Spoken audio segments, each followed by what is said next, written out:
One, go. Hey girls, Coach Mac here. Hope you're doing great and enjoying a little bit of the time off. We have a guest here, Coach Parker, who many of you remember.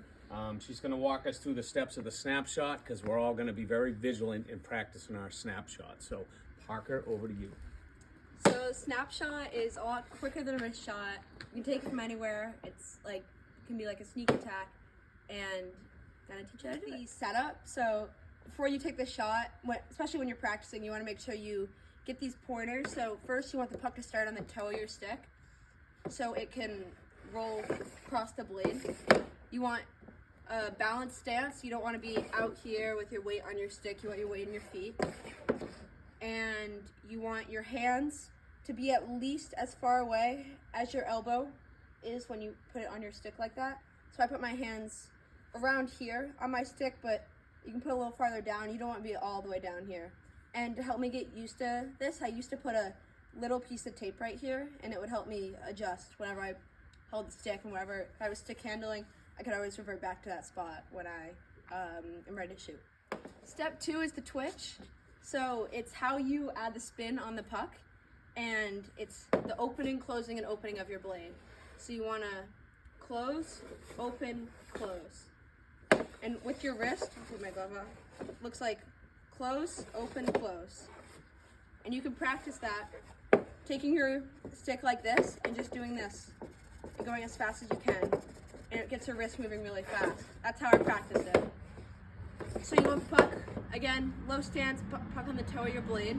You want to start with your blade closed. Close, open, close. And when you see that, I can do it with one hand here. It puts spin on the puck like that, and that's what gets the spin on your shot. And when you open your blade, that's what sets the puck up for that separation, which makes the sound of the snapshot. So when I open, close, open, the opening makes a separation. And I'll put it in slow-mo so you guys can see. It's biting the ice, which it gives you your power, some of your power. So after you open, close, open, that will give you a separation. You to bite the ice, and that's what gives that snapping noise, that you actually separate the puck from your blade. Not like a wrist shot where you're just keeping it on the blade the whole time.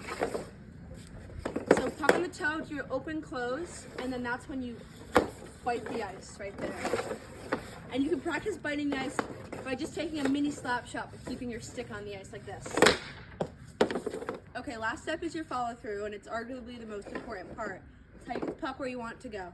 So after you do your open, close, open, have a good setup, and bite that ice, your arms are gonna come up. And what a lot of people think is that you want to aim with your blade of where you want the puck to go.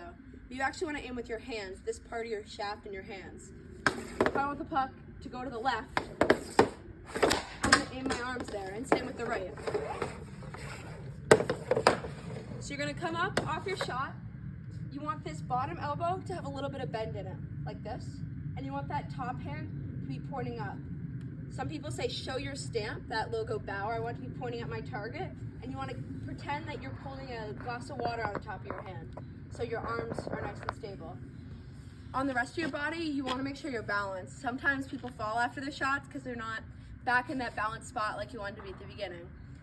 When I first started shooting, I always used to end up on my back leg. So I'd shoot and I'd be like that. And I was so unbalanced, I would fall all the time. And if someone came and knocked you, you would fall right down. So you want to keep in that low position, stay balanced even through the follow through. Now with your back foot, if it's not flailing out, you want to keep it down, but you still want to pivot off it.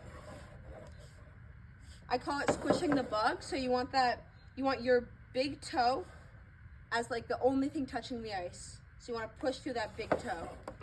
So all together, the follow through should look like this.